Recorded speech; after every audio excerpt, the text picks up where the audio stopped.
বৃষ্টি বাগড়ার পর দ্বিতীয় ইনিংসে আফগানিস্তানের দেওয়া ১১৬ রানের টার্গেটে ব্যাট করতে নেমে লিটনের ৬ ও ৪-এর মারে প্রথম ওভারেই বাংলাদেশ তোলে ১৩ রান। দ্বিতীয় ওভারের তৃতীয় বলে ফজল হক ফারুকীর বলে এলবিডব্লিউর আবেদন হলে আম্পায়ার তামিমকে আউট দিয়ে দেয়। রিভিউ নিয়েও বাঁচতে পারেনি তানজিদ তামিম। এরপর নাম্বার ৩-এ ব্যাট করতে আসে নাজমুল হোসেন শান্ত। দ্বিতীয় ওভারে ফজল হক ফারুকীর দুর্দান্ত বোলিংয়ের ফলে মাত্র ৪ রান তুলতে পারে বাংলাদেশ। তৃতীয় ওভারে বোলিংয়ে আসে নাবিনুল হক। প্রথম বলে লিটনের বিরুদ্ধে এলবিডব্লিউর আবেদন হলে আম্পায়ার নট আউট দিয়ে দেয়, কিন্তু আফগানরা রিভিউ নেয়, কিন্তু এতে কোনো লাভ হয়নি। আফগানদের রিভিউ নষ্ট হয়। এর পরের বলে শান্ত একটি দুর্দান্ত ৪ মারে। পরের বলটি ডট গেলেও ওভারের চতুর্থ বলে মোহাম্মদ নবীর কাছে ক্যাচ তুলে দেয় শান্ত। মাত্র ৫ বলে ৫ রান করে সাজঘরের পথ ধরে বাংলাদেশ অধিনায়ক।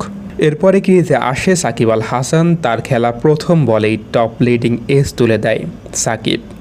নাবিলুল হক ক্যাচ ধরলে তৃতীয় ওভারে ব্যাক টু ব্যাক উইকেট পড়ে যায় বাংলাদেশের। পরে নাম্বার ৫-এ ব্যাট করতে আসে সৌম্য সরকার। ইনিংসের চতুর্থ ওভারে ফজল হক ফারুকীর বলে সৌম্য তার খেলা দ্বিতীয় বলে একটি দুর্দান্ত ৪ মারে।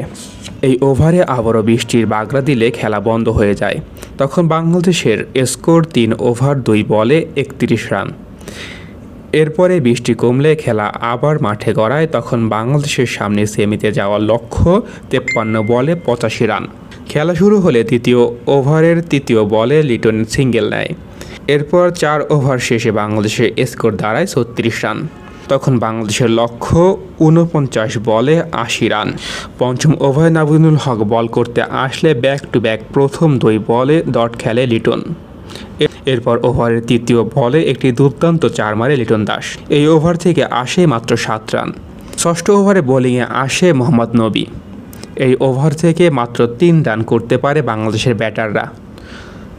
ষষ্ঠ ওভার শেষে বাংলাদেশের সামনে সেমিতে যাওয়ার লক্ষ্য দাঁড়ায় ৩৭ বলে ৭০ রান।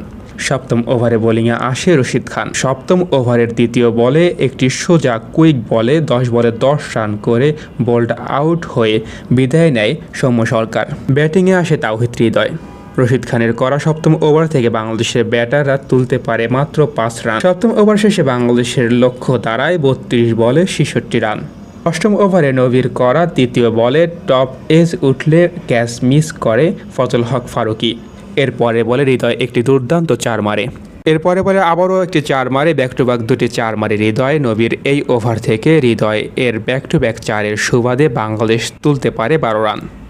নবম ওভারে আবার বোলিংয়ে আসে রশিদ খান। রশিদ খানের দ্বিতীয় বলে অর্থাৎ নবম ওভারে দ্বিতীয় বলে ক্যাচ তুলে দিয়ে আউট হন হৃদয়। এরই সাথে বাংলাদেশের পঞ্চম উইকেটের পতন ঘটে। এরপর নাম্বার ৭-এ ব্যাট করতে আসে মাহমুদুল্লাহ রিয়াদ। নবম ওভারের পঞ্চম বলে লিটন স্টেপ আউট করে ৪ মারেন। এরপরের বলে আবারও একটি বাউন্ডারি মারেন। নবম ওভার শেষে বাংলাদেশের সামনে সেমিতে যাওয়ার লক্ষ্য দাঁড়ায় ১৯ বলে ৪৩ রান। এরপর দশম ওভারে বোলিং করতে আসে নূর আহমেদ। এই ওভারেই বাংলাদেশের সেমিতে যাওয়ার আশা শেষ করে দেয় মাহমুদুল্লাহ রিয়াদ। ওভারের প্রথম ৩ বলই ডট খেলে মাহমুদুল্লাহ রিয়াদ। যদিও চতুর্থ বলে একটি ৪ মারে, কিন্তু এই ওভার থেকে ৬টি বল খেলে মাত্র ৪ রান আসে বাংলাদেশের। এরপর দশম ওভার শেষে বাংলাদেশের সামনে লক্ষ্য দাঁড়ায় ১৩ বলে ৩৯ রান। ১১তম ওভারে বোলিংয়ে আসে আফগান অধিনায়ক রশিদ খান।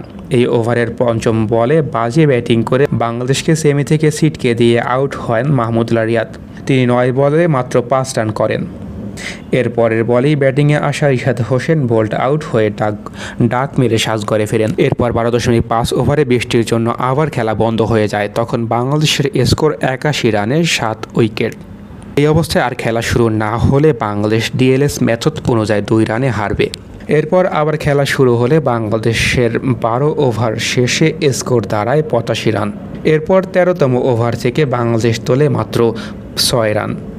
এরপর ১৪.২ ওভারে গুলবাদিন নাইবের বলে ক্যাচ তুলে দিয়ে আউট হন তানজিম সাকিব। তখন বাংলাদেশের সামনে ম্যাচ জেতার লক্ষ্য ২৮ বলে ২২ রান। এরপরে ক্রিজে আসে তাসকিন আহমেদ। ১৫.২ ওভারে ৪ মেরে হাফ সেঞ্চুরি পূরণ করে লিটন দাস। ১৭তম ওভারে বাংলাদেশের দলীয় স্কোর পৌঁছায় ১০০ রানে। ১৭তম ওভার শেষে বাংলাদেশের প্রয়োজন ১২ বলে মাত্র ১২ রান। ১৮.৪ ওভারে নাবিনুল হকের করা বলে বোল্ড আউট হয়ে সাজঘরে ফেরেন তাসকিন আহমেদ।